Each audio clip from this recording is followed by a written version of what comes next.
All right, so we're joined all the way from the lovely St. Louis, Missouri, by my friend Artura Dobbins, technical support specialist with CK Supply there in St. Louis. We thank you so much for joining us. I got a room full here with me at Velma Jackson High School. This is for all of our computer science engineering students in Madison County schools, including my good friend Angela Jordan over there at Shirley Simmons Middle School and our YouTube channel. So thank you so much for taking some time out of your schedule today. You're most definitely welcome. I'm glad to be here. Hello, All right. everybody. Yeah, and now just give us a little background. I know had kind of a unconventional college route. I know you recently got a master's at Lindenwood University. So Mhm. just give us a little background on your education and how you kind of got into the technical field. All right. So I didn't come out of high school and jump straight into college the way that I hope that all of you do. I had to take the rough route, the route our parents always tell us not to take. I had to do the odd and end job. I wound up working in a factory. While in the factory, I realized this is not what I want to do for the rest of my life. I hate swing shift, I don't like being dirty. I jumped into school, but I already had a family at that time. So now I have to do online classes, or it's going to be really difficult. I did my online classes and then I went right back in. I want to be a database administrator. I love database, right? I got a certificate in computer programming. I think computer programmers are phenomenal. They're super smart. It's not my forte. Database management, which is another coding language, I was able to connect more with that. Oracle was difficult for me, but SQL, I had it like speaking English. And then I landed a role at Microsoft. Who doesn't want to work for Microsoft? I was with Microsoft for 10 years. I started as a technical support specialist. I moved into a technical trainer, and then I moved into a customer success manager, and then Microsoft did a mass layoff. And now I'm here at CK Supply. So I've had a few bumps along the road. I love technology. I love helping people. It's great over here. Yeah, and we're definitely going to get into what you do because I think it's important to realize because kids see these because CK Supply is not a tech company, but At you are all. a tech company that works with that, and we'll get to that. But you meant good, but I want to hit on Microsoft Hmm. because everybody that's here with me in this room right now, and most of the kids that'll see this later, are working on Apple computers. And Okay. this is not a knock. This is not a knock on Apple, and it's not a knock on iOS operating system. But you worked with Microsoft, which obviously is the Windows platform. Hmm. We try to cross train students to work with multiple operating systems. Even I know over there with my friend Tiffany Turnage at MCTC, they even look at the Linux and things of that nature. So, why is it so important to learn multiple operating systems? Because I try to tell them, even as a teacher, I have to know multiple operating systems, and it's only going to change. So, obviously, you know tons, and you had to working at Microsoft. So as these kids, they're comfortable with the iOS, and that's fine. Why is it so important to learn these multiple operating systems for these changing careers? Diversity is everything. So you want to be able to be an asset to anybody. If now, oh, where's my phone? So I have my Android and I have my Apple. I have to have both. I'm talking to you right now on a Surface laptop. Here's my MacBook. I'm not just saying this. You really need to be able to be versatile. And you'll go into a lot of companies depending on what it is you want to do. I'm going to say probably 85% of the companies that you will come into contact with will be working on Windows platforms. There's a lot moving over into Google platforms. I personally, don't get mad at me, I hate it. But it's still important to learn how to use that platform as well because you never know what you're going to be thrown into. Technology, you have to have a broad perspective of everything. You don't have to be a professional at every little thing, but you should have a little bit of knowledge about them all. Yeah, and just always being able to learn operating systems. And it's funny, we've had guests in here that work in hospitals and saying, look, if a doctor or a nurse can't learn uh our new operating system, they're not going to be working there very long. So it's just so important to be open to all these multiple systems because they're going to keep changing as these kids move on through high school. Yeah. I mean, there's no telling what we're going to run into in the next 5 to 10 years either. Yeah. Now, obviously, you are at CK Supply, and, Mhm. and I've done a little looking at CK Supply. It is not a tech company.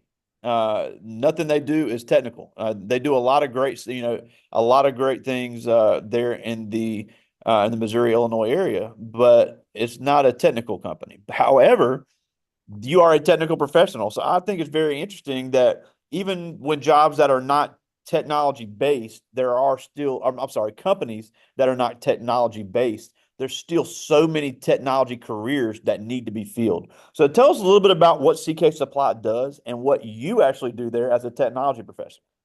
That's funny. Okay, so CK Supply is this area. We have Illinois. I think we have 6 or 7 locations over Illinois, Missouri, and Kansas. We handle welding materials.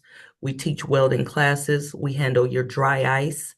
If you don't know what dry ice is, if you're going to drive across the country and you need to take frozen goods, that dry ice is going to stay cold for you for about 48 hours, I believe, depending on how much you buy or whatever. And we handle all kinds of gases. So you can go into restaurants and see the big tanks next to the soda machines or the oxygen tanks in the hospitals. We handle a lot of that. We have all different types of gases.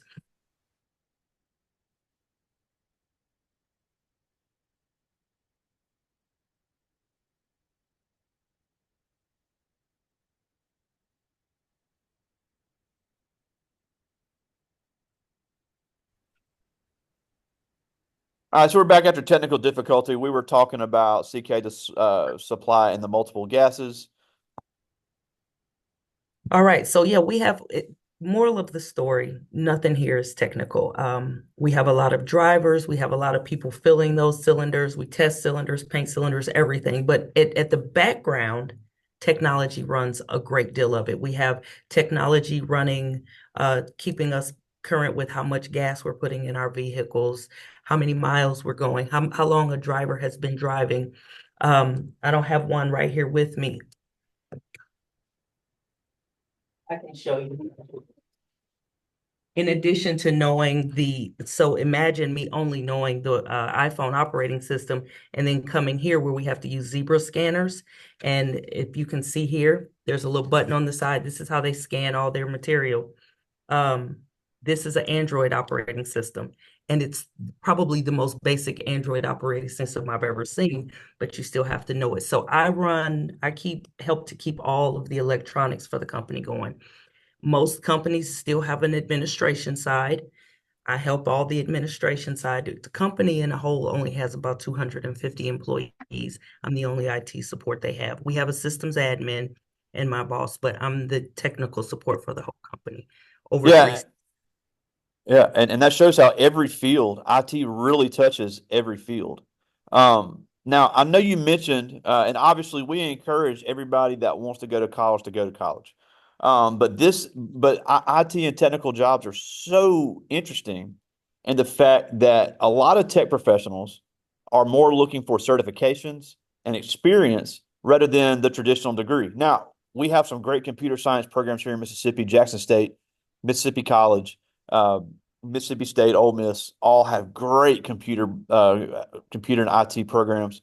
But we also have a great community college system where you can get an information system certificate in less than a year and go ahead and get the certifications they need. And also something we're learning are people with military experience that went to the Air Force or the Space Force, the Navy, learned IT there, got certifications in the military, and they're able to move into this tech space. Because I have a lot of kids say, look, I want to work in tech, but I don't know if I'm a college person.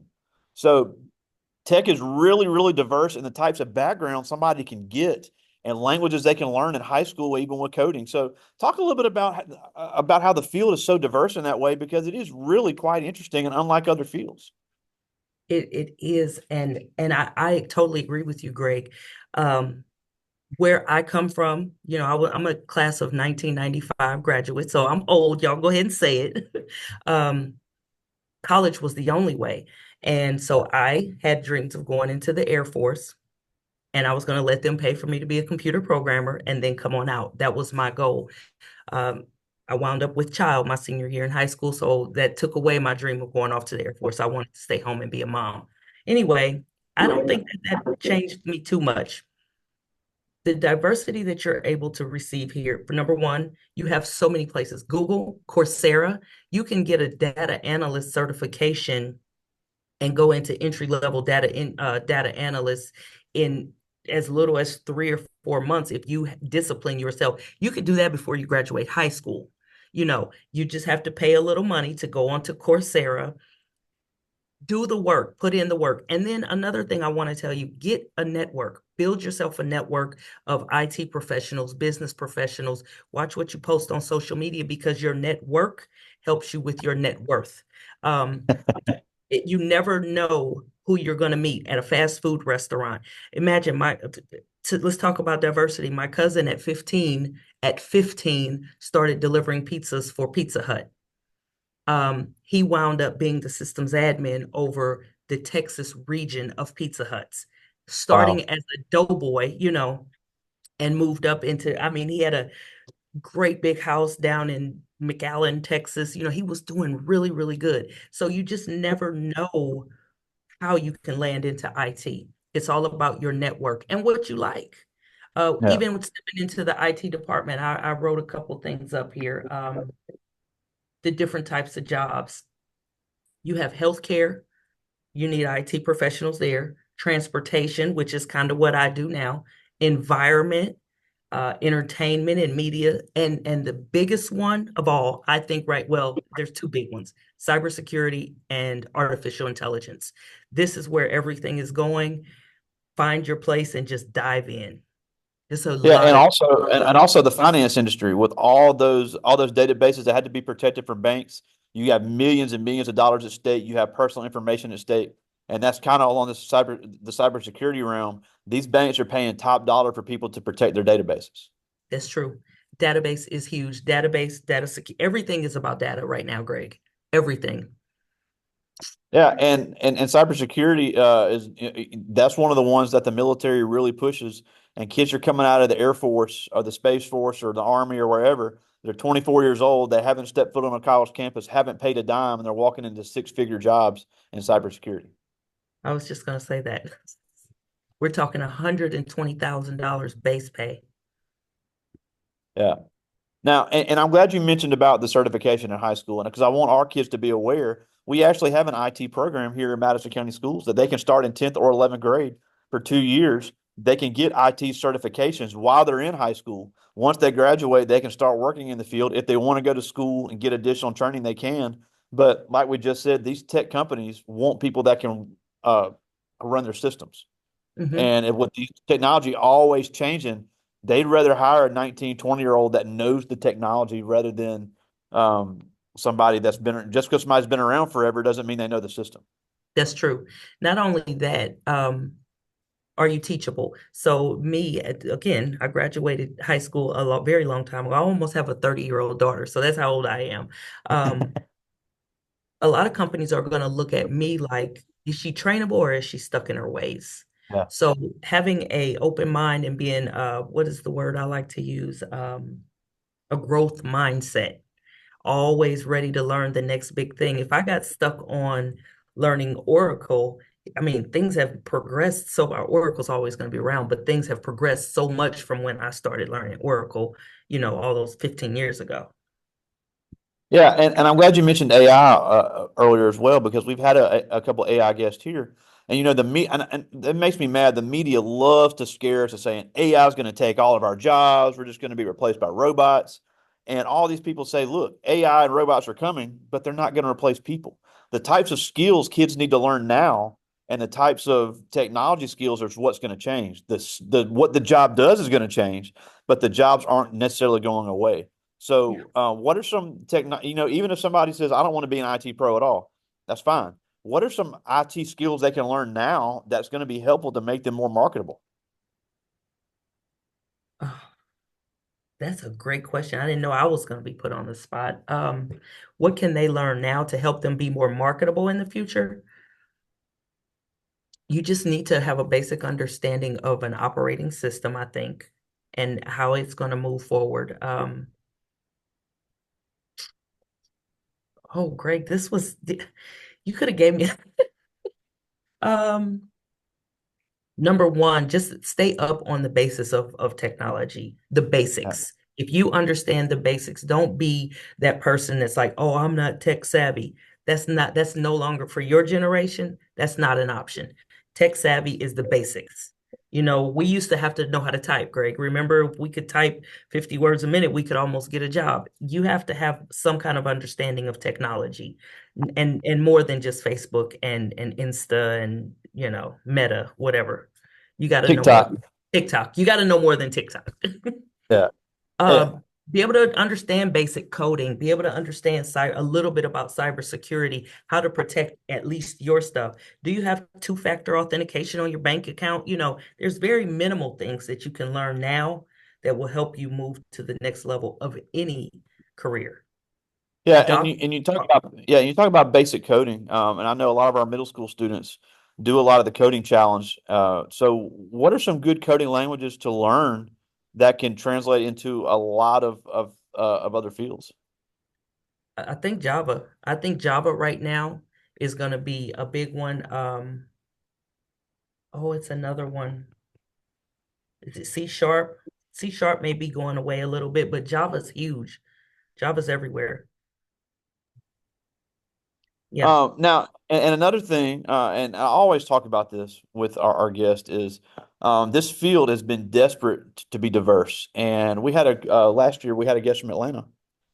She was actually from Mississippi, but she's in Atlanta. And a few weeks later, she sent me a screenshot of a conference call, and she was the only black face on that screen. And she goes, "Look, I'm not trying to be funny, but this is what I deal with every day." So why is it so important for this field to be diverse, to be diversified with people from we have a lot of first generation Americans in our district, so we need people from other countries that speak multiple languages. We need more women. We obviously need more young black kids to get into this. So why is it so desperate to be diverse? It should be because it makes everybody feel inclusive. And this is where we're going with our DEI in these days. Everybody wants to feel like they're included. I may be able to talk to a woman, or there could be instances where they need a woman somewhere. We need to be everybody, or like you said, a language barrier. If I was multilingual, it would be huge for me. So you're a black woman in technology, and you're bilingual, whatever the language is, anything other than English, it just adds on to uh, your resume. It just stacks onto your resume. The importance of it is because it's not. Just to speak bluntly, this is a white man's world. I Yeah. have I have had people walk up to me needing help, and they say, "Are you my guy?" And I just look down at them, these, and I say, "Yeah, I'm him. What's up?" Like, why does it have to? I've had people. I've told a guy, "Well, this is the problem with your computer, sir. You need blah blah blah." You got anybody else that can collaborate that? I go back and get the guy that trained me, and I just stand to the side and let him talk. A white man talk to another white man, and the guy was like, "Oh, okay, okay," but like I hadn't just said all of that. Um, and so once the minorities, whatever the minority is, if it's a black, brown, Asian, whatever the minority is, woman, whatever it is, once we're shown more there, I think we'll be more accepted. It's just like, seeing a woman out on the construction line. You're like, what is she doing out there? She belongs there. That's where she wants to be. So just keeping an open mind and just understanding that you don't have to look like this to do this. There's not only white men in technology or white men in the lab coats being doctors or scientists. My cousin is one of the big scientists up at Jackson State University, Oh Dr. wow. Curtis. So yeah, just be no understanding that you have a place. No matter what they say, the only thing keeping you from what you want to do is you. Yeah, and that's crazy that Dr. Curtis is your cousin because she's been on this channel as well. Um, now, I'm glad you mentioned when we first started about your work in the factory. This is a very hard-working community. We have a large Nissan plant right down the Mhm. road from us. We have a huge Amazon fulfillment plant. several industrial jobs here in the area. But I was interviewed by a magazine last year, and I talked about the lack of access for so long in rural communities, especially rural Black communities. These kids' parents and grandparents were not given the same options. They did not have the same resources. But these jobs, like we said, it's not the jobs that our grandparents had. These factory jobs are going to be there, but they're going to need people that know how to operate robots. They're going to need people that know how to operate computers. So along the same lines that we talked about, what skills do they need? Why is it so important to know that it's not going to be just I'm going to clock in and do manual labor all day? It's important to know because this is where we're going. You can walk into, you have Quick Trip down there, right? Yeah. You can walk into a gas station. There's so much stuff automated. The digital boards, all of this stuff was manual when we were coming up. You know, I remember the manual having to go up and change the gas price. And then it went to the flip boards, and now it's all digitized. Somebody is still doing it. So it's not that the job is completely gone. It's just moved. It's not even there at that location. It could be at the corporate location now. Everything in the world is ran by technology. Every single industry is ran by technology. I was on a cruise ship and talked to a guy that is big into agriculture. I'm talking about in the middle of Nebraska type agriculture, livestock, wheat. And he was talking about the technology out there. You never would think about technology in cows, but it's there. Everything has something to do with technology. So the reason why it's important for you to understand technology now is because it's not as simple as going in there and taping a box. Now the machine is going to tape the box, and you're going to program it to tell it how big the box is, how many strips of tape. Your job, you're still at the same location, but the job is changing some. Yeah, and I'm glad you mentioned that agriculture. We actually had a guest of this class from the Panhandle of Texas who talked about that.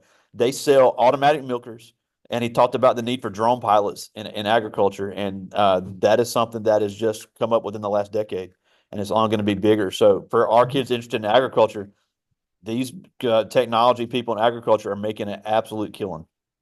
They are. My son, my oldest son, he's 26. He's an electrician. He makes a good living for himself. He's now repairing charging stations. Charging stations. I'm trying to encourage him now to go back to be an electrical engineer because the technology is moving. Pick up some technology to go with that electrical work because you're going to need it. Big time. Well, I do have a few questions from the students. Okay. This first one is Zarius Cooper. He's a senior. And he asked, what do you see changing as far as computer technology in the future? The way it's managed. Um, So, like my role, I think there will always be a need for a technical support specialist in a company like this. But as far as technology, like out in the different industries and the different things, it's going to be more.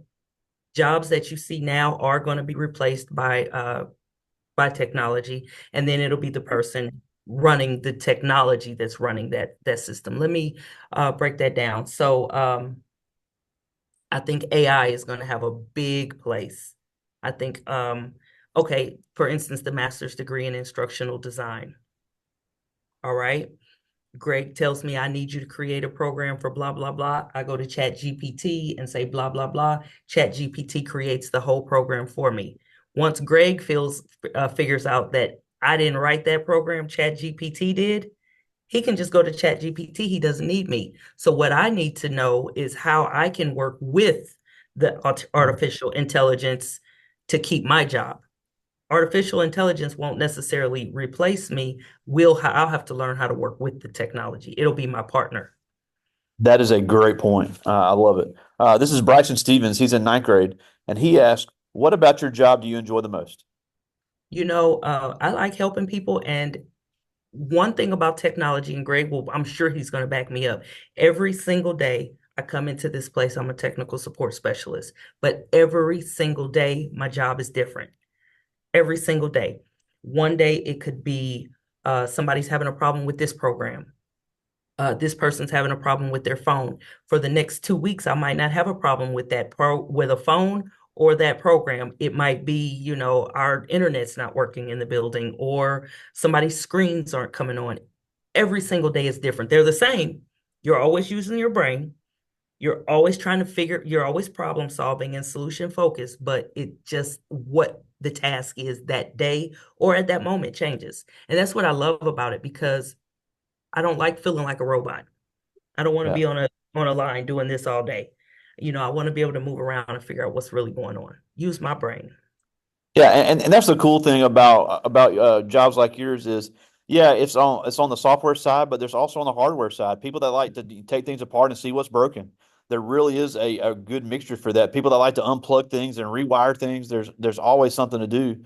Especially, you talked about the internet. Sometimes you got to go in the server room and see what's going on. So Yeah, it really is something new every single day. every day.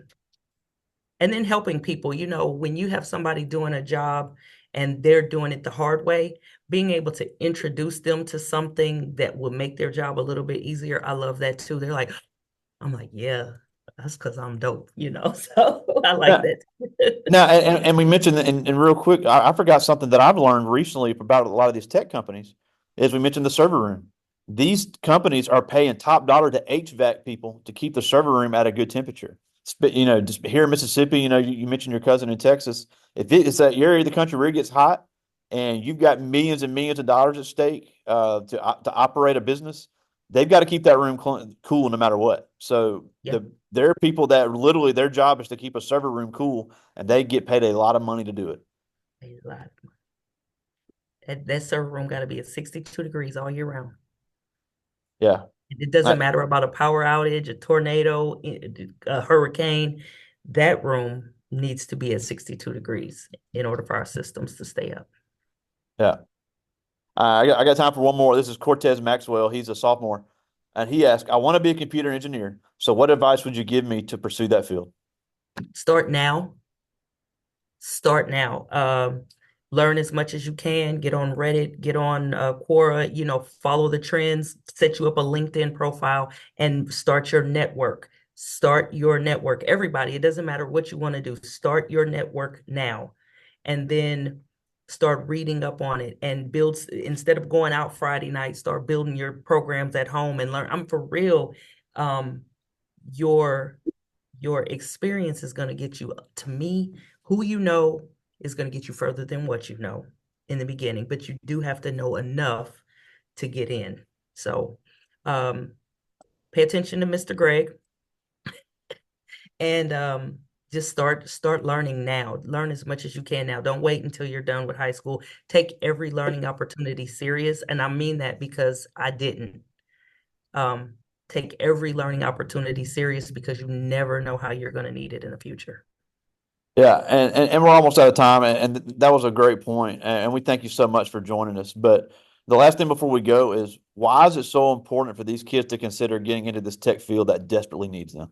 Because we desperately need them. There's not enough. Number one, there's not enough tech professionals out there. I know it seems like the market is full, but everything is changing daily. We're only going to need more. And technology is changing, and we're going to need more. So that's why everything is changing fast. I never would have thought we would be talking AI like this. 10 years ago, you couldn't have convinced me that No way, AI I would be agree. writing programs. Yeah. So just everything is changing and we need you. The tech professionals, we're getting drained out here. We're got I not feel drained, you. we're getting drenched.